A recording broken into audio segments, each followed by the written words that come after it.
Hello future doctors, welcome back to our channel Ayurvedic future. तो doctors आज अपन solve करेंगे अपना क्रियाशारीट सेकंड पेपर, जो कि मोस्ट रिपीटेड क्वेश्चंस अपने प्रीवियस ईयर के जो पेपर्स होते हैं वहीं से रिपीट होते हैं, प्लस जो हमने अपने 10 ईयर्स की जो सीरीज़ बना रखी है उसमें से क्वेश्चंस आप पूरे के पूरे देख के जाना, क्योंकि वहाँ से क्वेश्चंस रिपीट होंगे। जो लास्ट 10 ईयर्स में से क्वेश्चन होते हैं वहीं से क्वेश्चन उठ के आते हैं, अलग से एग्जामिनर कोई क्वेश्चन नया इन्वेंट करने नहीं बैठता। ठीक है, तो जो वीडियो है लास्ट 10 ईयर्स का वो आप पक्का देख के जाना, प्लस ये जो हम पेपर सॉल्व करवा रहे हैं इनको आप सॉल्व करके जाना, ताकि आपको अंदाजा हो जाए कि अपने क्वेश्चंस कैसे आते हैं और यहाँ से क्वेश्चंस आपके रिपीट हो सकते हैं। ठीक है, तो देखो सबसे पहले अपना अपन एमसीक्यू सॉल्व करते हैं, जो कितने आते हैं अपने 20 एमसीक्यू आते हैं। तो देखो सबसे पहले एमसीक्यू अपना रस प्रदोषित विकार कौन से हैं। रस प्रदोषित मतलब कि जो अपनी रस धातु है वो ही विकृत हो गई तो उससे कौन कौन से विकार उत्पन्न हो सकते हैं। तो देखो जो अपना पांडु होता है जिसको अपन क्या बोलते हैं अपना एनीमिया, तो वो भी क्या हो गया अपना रस प्रदोषित विकार, मतलब अपनी जो रस धातु है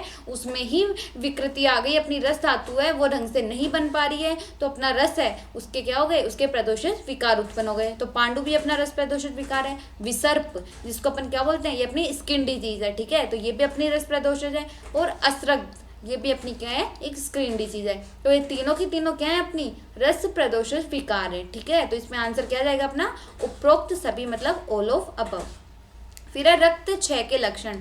देखो सबसे पहली बात तो मैं आपको बता दूं, ये जो क्षय के लक्षण हो रही है अपनी धातु है ना, रस रक्त मांस मेद अस्थि मज्जा शुक्र, इनमें से भी जो मोस्ट इंपोर्टेंट अपनी धातु है रस धातु, रक्त धातु, मेद धातु, शुक्र धातु, ये वेरी वेरी इंपॉर्टेंट धातु है। और इन जो सारी धातु है ना अपनी सप्त धातु, इनके सार, ये सार के तो आप सारे ही श्लोक याद कर लेना। एग्जामिनर आपसे सार का बड़ा क्वेश्चन पूछ सकता है 5 नंबर में, 10 नंबर में, प्लस एमसीक्यू तो यहाँ से आएंगे ही आएंगे फिक्स है। फिर आप ये मत बोलना कि हम तो सार का पढ़ के ही नहीं गए थे। तो ये मैं आपको पहले बता रही हूँ, जो सार हैं रक्त सार, रस सार, शुक्र सार, ये सारे सार वेरी वेरी इंपॉर्टेंट है। ठीक है, तो अब देखो इसके क्षय के लक्षण। जो अपना रक्त क्षय होता है उससे क्या आती है, परुष आ जाती है, मतलब कि कठोरता उत्पन्न हो जाती है। सीरा शैथिल्यम वेरी वेरी इंपॉर्टेंट है। एक होता है अपना धमनी शैथिल्यम, एक होता है अपना सीरा शैथिल्यम। तो अपना सीरा शैथिल्यम किसके अंदर आ गया, रक्त क्षय के अंदर। तो ध्यान रखना दोनों आंसर ए और बी। और धमनी शैथिल्यम अलग होता है, रक्त सीरा शैथिल्यम अलग होता है। तो सीरा शैथिल्यम किस में आता है, अपना रक्त क्षय में। वेरी इंपॉर्टेंट है ये सीरा शैथिल्यम और धमनी शैथिल्यम, दोनों बहुत बार एमसीक्यू में पूछे जाते हैं। ठीक है, फिर नेक्स्ट है मास व स्रोतस का मूल। मूल वेरी इंपॉर्टेंट है, तो मूल इनके आप याद कर लेना अच्छे से। मास व स्रोतस का मूल क्या होता है, स्नायु भी होती है अपनी, क्षय त्वचा। तो स्नायु और क्षय त्वचा दोनों किसके मूल हो गए, अपने मास व स्रोतस के। ठीक है, फिर नेक्स्ट अपन देखते हैं अपने वाग्भट अनुसार अस्थि धातु का कर्म। जो देखो एक श्लोक है, जो आपको एक श्लोक याद कर लोगे तो आपको उसमें पूरे के पूरे कर्म याद हो जाएंगे, मतलब जो सप्त धातु है पूरी उनकी। वो देखो अपन ने याद किया था ना, स्नेहो धारण पुण्य गर्भ उत्पादश्च, इस श्लोक से आप पूरा याद कर लोगे ना तो पूरे सबके आपको याद हो जाएंगे। तो अस्थि धातु का काम क्या हो गया, अपना धारण करना। ठीक है, फिर अपन देखते हैं अपने मज्जा का स्थान। मज्जा का स्थान क्या है, जो अपनी मज्जा है उसका स्थान अपना क्या हो जाएगा, उदर नहीं होगा, अणु अस्थि नहीं होगा, क्या हो जाएगी अपनी स्थूल अस्थियां, मतलब कि जो अपनी मोटी अस्थियां, बड़ी अस्थियां होती हैं उनका स्थान क्या हो गया, अपना मज्जा धातु। ठीक है, फिर शुद्ध शुक्र के लक्षण। जो शुद्ध शुक्र होता है उसके लक्षण क्या होंगे, रुक्ष नहीं होगा, वो स्निग्ध होगा। ठीक है, उष्ण नहीं होगा, वो पिच्छिल होगा। तो क्या हो जाएगा, शुद्ध शुक्र अपना पिच्छिल वर्ण का होगा। ठीक है, फिर आश्रय आश्रय भाव के अंतर्गत रक्त का आश्रय क्या है। आश्रय आश्रय भाव वेरी इंपॉर्टेंट क्वेश्चन है, 5 मार्क्स में आपको पूछा जा सकता है कि आश्रय आश्रय भाव का वर्णन करो। ठीक है, तो ये एमसीक्यू देखो क्या है, आश्रय आश्रय भाव के अंतर्गत रक्त का आश्रय क्या होता है। तो अपने रक्त का आश्रय क्या हो जाएगा, श्वेत पित्त, ए और बी दोनों, या फिर इनमें से कोई नहीं। तो रक्त का आश्रय क्या होता है, अपना पित्त होता है। ठीक है, फिर सुश्रुत मत अनुसार तृतीय त्वचा कौन सी है। आपको त्वचा के नाम याद होने चाहिए। त्वचा के बारे में 5 नंबर में बड़ा क्वेश्चन पूछा जाता है। ठीक है, त्वचा वेरी इंपॉर्टेंट है। त्वचा, निद्रा, स्वप्न, स्लिप, ये वेरी इंपॉर्टेंट टॉपिक्स हैं जो एग्जामिनर पूछता ही पूछता है। ठीक है, तो इसको अपन एक ट्रिक से याद कर सकते हैं अपन, अलो अवभासिनी। ठीक है, तो तृतीय जो त्वचा है वो कौन सी हो जाएगी, अपनी श्वेता। ठीक है, फिर श्वेत वृद्धि का लक्षण, अपने श्वेत की वृद्धि हो गई। श्वेत अपना क्या है, मल है। तो मल अगर श्वेत अपने बढ़ गया तो उसकी क्या होगा, अपने शरीर में दुर्गंधता भी आएगी। और कंडू, कंडू मतलब कि ईचिंग, तो अपन को ईचिंग भी होगी, मतलब खुजली भी होगी और अपने शरीर से दुर्गंध भी आएगी। तो आंसर क्या जाएगा इसमें, ए और बी दोनों। नेक्स्ट अपन देखते हैं अपना मन का विषय। तो मन के विषय क्या है, अपन ने तो पदार्थ में भी पढ़ा था, क्या है, चिंतन्य विचार्य ऊहा। तो इसमें क्या है, विचार्य और ऊहा दोनों है, तो आंसर जाएगा ए और बी दोनों, ठीक है। फिर ग्रेनुलोसाइट इज, ग्रेनुलोसाइट कौन से होते हैं, मोनोसाइट होते हैं, लिम्फोसाइट होते हैं, बेसोफिल होते हैं, या फिर ए एंड बी दोनों। तो देखो हमने वहाँ पे ट्रिक से आपको बताया था कि ग्रेनुलोसाइट कौन से होते हैं अपने, बेसोफिल होते हैं, ठीक है। और ये मोनोसाइट और लिम्फोसाइट अपने क्या हो गए, एग्रेनुलोसाइट, ठीक है। फिर एंटीजन प्रेजेंटिंग सेल इज, मतलब कि एपीसी, अपने एंटीजन प्रेजेंटिंग सेल कौन से होते हैं अपने मैक्रोफेजेस, ठीक है। मैक्रोफेजेस अपने, मैक्रोफेजेस क्या होते हैं अपने, एंटीजन प्रेजेंटिंग सेल्स होते हैं, ठीक है। फिर डेंड्राइटिक सेल्स ये अपने नहीं होते हैं, और ए एंड बी दोनों नहीं हो सकते, क्योंकि ये अपने एपीसी एंटीजन प्रेजेंटिंग सेल होते ही सिर्फ कौन सा है, मैक्रोफेज, ठीक है। फिर hormone that increase blood pressure, ऐसा कौन सा हार्मोन है जो अपने इंक्रीज क्या करता है, ब्लड प्रेशर को इंक्रीज करता है, ठीक है। एड्रेनलिन हार्मोन नहीं करता, सेरोटोनिन, एड्रेनलिन हार्मोन करता है, सेरोटोनिन भी अपना करता है, और वैसोप्रेसिन भी अपना करता है। तो ये तीनों के तीनों क्या इंक्रीज कर रहे हैं, जो अपना ब्लड है उसके प्रेशर को इंक्रीज कर रहे हैं, मतलब अपना बीपी इंक्रीज कर रहे हैं। तो आंसर क्या आ जाएगा अपने, ऑल ऑफ दीज, ठीक है। फिर प्रोटीन अंडर मसल ऑर्गेनाइजेशन, जो प्रोटीन अपने किस में काम आता है, मसल्स के ऑर्गेनाइजेशन में, वो कौन सा होता है, तो देखो मायोसिन भी होता है और अपना ट्रोपोमायोसिन भी होता है, ठीक है। तो इसमें आंसर चला जाएगा अपना बोथ, ए एंड बी दोनों, ठीक है। मायोसिन और ट्रोपोमायोसिन दोनों आ जाएंगे। फिर नेक्स्ट है बैड कोलेस्ट्रॉल। देखो ये जो अपना चैप्टर है ना कोलेस्ट्रॉल वाला, इसमें high density lipid, low density lipid, ये सारे बता रखे हैं। ये 5 मार्क्स में वेरी वेरी इंपॉर्टेंट चैप्टर है। आपसे 5 नंबर में डिफरेंस भी पूछ सकते हैं कि लो डेंसिटी लिपिड कौन सा होता है, हाई डेंसिटी लिपिड कौन सा होता है, बैड कोलेस्ट्रॉल कौन सा होता है, गुड कोलेस्ट्रॉल कौन सा होता है, 5 नंबर में पूछ सकते हैं। तो वेरी इंपॉर्टेंट टॉपिक है, ठीक है। और एमसीक्यू तो देखो आपके सामने पूछा ही है, बैड कोलेस्ट्रॉल कौन सा होता है अपना, LDL, LDL मतलब कि अपना लो डेंसिटी लिपिड, और जो अपना गुड कोलेस्ट्रॉल होता है वो होता है अपना हाई डेंसिटी लिपिड। फिर अपन देखते हैं condition characterized by lack of sperm in semen, मतलब कि सेमन के अंदर शुक्र में जो अपने शुक्राणु होते हैं उनके कम होने को अपन क्या बोलते हैं, तो देखो हिमेटोस्पर्मिया, मतलब कि हिमेटोस्पर्मिया मतलब तो हो गया अपना ब्लड आना। फिर टेरकोजोस्पर्मिया मतलब कि स्पर्म्स का कम होना, ठीक है। एजोस्पर्मिया मतलब कि स्पर्म्स का एकदम ही एब्सेंट हो जाना। तो इसमें क्या जाएगा अपना टेरकोजूस्पर्मिया, ठीक है। फिर मैच्योर फोलाइकल अंडर ओवेरियन फोलाइकल इज, जो अपनी ओवेरियन साइकिल होती है उसके अंदर मैच्योर फोलाइकल को अपन क्या बोलते हैं, उसको अपन बोलते हैं अपना ग्रेफियन फोलाइकल, ठीक है। फिर अपना देखो सबसे इजी क्वेश्चन, GFR रेट, अपनी ग्लोमेरुलर फिल्ट्रेशन रेट क्या होती है, तो वो सबको पता है 125 ml पर मिनट, ठीक है। नेक्स्ट है अपना द स्ट्रक्चर ऑफ JGA मतलब कि अपना जक्स्टाग्लोमेरुलर एपरेटस। जक्स्टाग्लोमेरुलर स्ट्रक्चर कैसा होता है, उसके अंदर अपने मैकुला डेंसा भी प्रेजेंट होते हैं, उसके अंदर अपन JGC मतलब कि अपने जक्स्टाग्लोमेरुलर सेल्स भी प्रेजेंट होते हैं, किसके अंदर, जक्स्टाग्लोमेरुलर एपरेटस के अंदर। तो आंसर क्या जाएगा अपना बोथ A एंड B मतलब कि दोनों, ठीक है। फिर protein coupled GPCR is, GPCR protein coupled क्या होता है, तो देखो उसमें हेयर सेल्स नहीं होते, इसमें क्या प्रेजेंट होते हैं, स्मेल रिसेप्टर प्रेजेंट नहीं होते, सिर्फ अपने क्या प्रेजेंट होते हैं, टेस्ट रिसेप्टर्स। तो अपना प्रोटीन कपल GPCR क्या हो जाएगा, टेस्ट रिसेप्टर्स। देखो ये हो गए अपने 20 MCQ। फिर अपन बात करेंगे अपने शॉर्ट क्वेश्चंस की, अपने शॉर्ट क्वेश्चंस। तो देखो सबसे पहले अपन बात करेंगे 5 नंबर के क्वेश्चन की। तो इसमें देखो क्या पूछा है, सुश्रुत अनुसार रस संवहन का वर्णन कीजिए।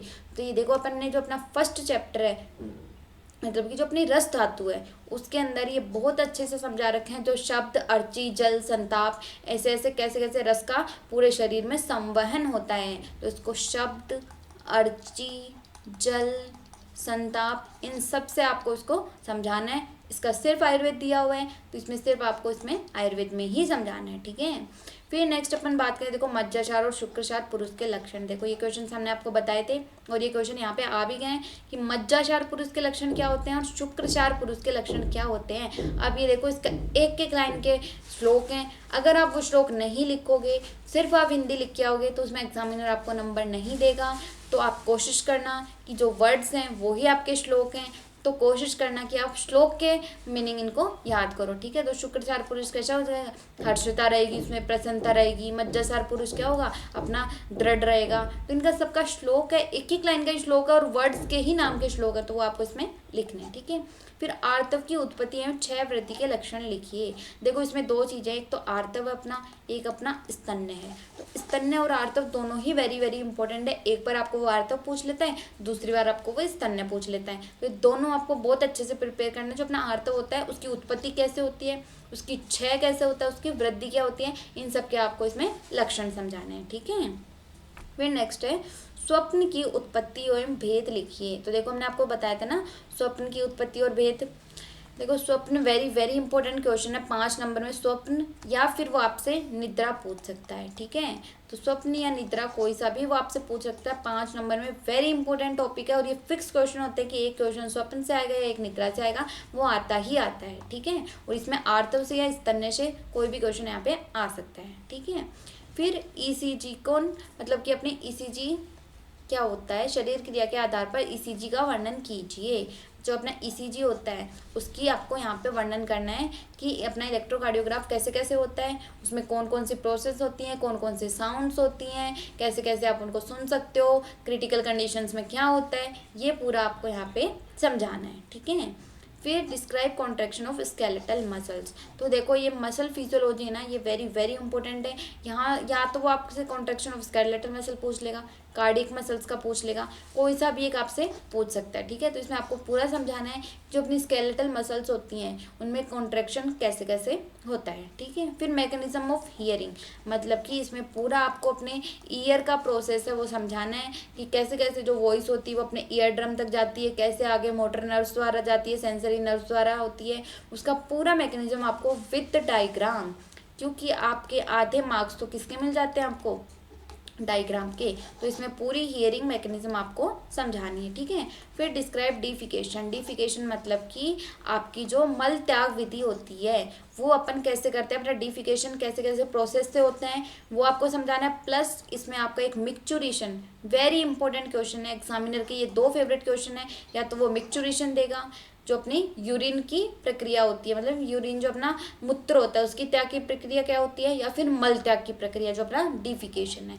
ये आपको पूरा समझाना है कि इसमें कौन कौन से प्रोसेस होती हैं, कौन कौन से मसल्स के बीच में कॉन्ट्रैक्शन हो रहा है, किसके बीच में रिलैक्सेशन हो रहा है, कौन कौन से स्पिंटर्स काम में आ रहे हैं, ठीक है। कैसे कैसे अपन को इंडिकेशन मिल रहा है, कहाँ कहाँ से अपना जो आहार है उसका विभाजन हो रहा है, फिर वो कैसे कैसे आके उसका त्याग हो रहा है। तो इसमें आपको आयुर्वेद प्लस आपका जो पुरुष, देखो डिफिकेशन पूछा तो इसमें आपको आपका पुरुष जो है वो भी समझाना पड़ेगा। जो अपना मूत्र पुरुष और श्वेत जो अपने त्रिमल होते हैं उसमें आपको पुरुष जो दिया गया है उसका प्रमाण कितना होता है पुरुष का, वो किसके 6 वृद्धि के लक्षण क्या होते हैं, प्लस डिफिकेशन, ये दोनों आपको इसमें समझाने हैं। नेक्स्ट अपन बात करते हैं अपनी लॉन्ग आंसर क्वेश्चन की। लॉन्ग आंसर क्वेश्चन में देखो फिक्स आपसे एक धातु पूछेगा, ठीक है। या तो वो आपसे सार पूछ लेगा, 5 नंबर में भी वो धातु पूछ सकते हैं, प्लस आपसे सार के लक्षण भी पूछ सकते हैं। तो देखो इसने पूरी 10 नंबर में मेद धातु पूछी है कि मेद धातु की उत्पत्ति कैसे होती है, उसका स्थान क्या होता है मेद धातु का, उसका प्रमाण क्या होता है और उसके 6 के लक्षण क्या होते हैं, ठीक है। तो आपसे ये रक्त धातु भी पूछ सकता है, आपसे शुक्र धातु भी पूछ सकता है, और आपसे ये मेद धातु पूछ सकता है, मज्जा धातु के बारे में कोई एक पार्ट पूछ सकता है, आपसे रस धातु पूछ सकता है। ये इंपॉर्टेंट धातु हैं जो पूछी जाती हैं, ठीक है। फिर ओज के गुण, ओज का भी आपके फिक्स क्वेश्चन आता है। तो इसमें देखो आपके ओज के गुण बताने हैं। ओज के गुण वही 10 गुण होते हैं जो आपको समझाने हैं, गुरु शीत मृदु स्निग्ध। फिर उसके भेद, ओज के कितने भेद होते हैं, देखो पर ओज अपर ओज, ये आपको दोनों बताने हैं। दोनों का प्रमाण कितना होता है, किसको अर्धंजलि माना है, किसको अष्टबिंदु माना है, ये दोनों आपको इसमें बताने हैं, ठीक है। फिर ओज विकृति, मतलब कि अगर आपका ओज विकृत हो गया तो आपके धातु क्षय हो जाएगा, दुर्बलता आ जाएगी, कृशता आ जाएगी, वो सब कुछ आपको समझाना है। और इसको आप किससे रिलेट कर सकते हो, इसको आपको मॉडर्न में रिलेट करना है इम्यूनिटी से, ठीक है। नेक्स्ट आपका क्या है, describe the process of urine formation along with धातु मल, मतलब कि इसमें आपको जो धातुओं के मल होते हैं, रस रक्त मांस मेद अस्थि मज्जा शुक्र, ये अपने धातु होती हैं, इनका मल क्या क्या होता है, जैसे कि अपनी रस धातु होती है उसका मल क्या होता है, रक्त धातु का मल क्या होता है, ये सब कुछ आपको बताना है। प्लस जो अपना प्रोसेस ऑफ यूरिन फॉर्मेशन है, अपना यूरिन कैसे कैसे बन रहा है, मिक्सचुरेशन अलग है, वो मूत्र त्याग विधि है, ये यूरिन फॉर्मेशन है, ठीक है। तो यूरिन फॉर्मेशन कैसे कैसे हो रहा है, ये पूरी प्रोसेस आपको समझानी है, कैसे कैसे बोमन कैप्सूल ये सब का काम हो रहा है, ये सब आपको यहाँ पे विद डायग्राम समझाना है, ठीक है।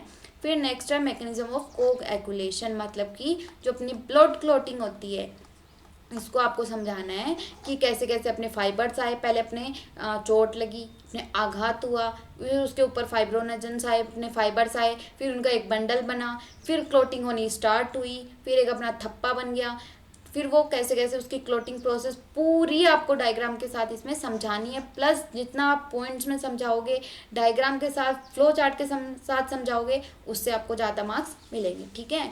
तो ये जो धातु हैं वेरी इंपॉर्टेंट है। प्लस इसमें जो आपसे न्याय है, जो शीड अधिन्याय, केदारी कुल्य न्याय, एग्जामिनर आपसे इन न्याय का वर्णन भी करवा सकता है। और धातु हमने आपको बताई दी है कौन सी इंपॉर्टेंट है। प्लस जो हमारे 10 ईयर्स के जो आपके एमसी में हमने पूरे क्वेश्चंस बता रखे हैं कि प्रीवियस 10 ईयर्स में कैसे कैसे क्वेश्चन आए, वो वीडियो हमने बना रखा है सेकंड पेपर का, तो आप वो देखना, उससे आपको पूरा अंदाजा हो जाएगा कि ऐसे क्वेश्चन यहाँ पे पूछे जाते हैं, ठीक है। ऑल द बेस्ट, पढ़ते रहिए, और अगर आपको पसंद आया हो तो do like share and subscribe to our channel. Okay, thank you.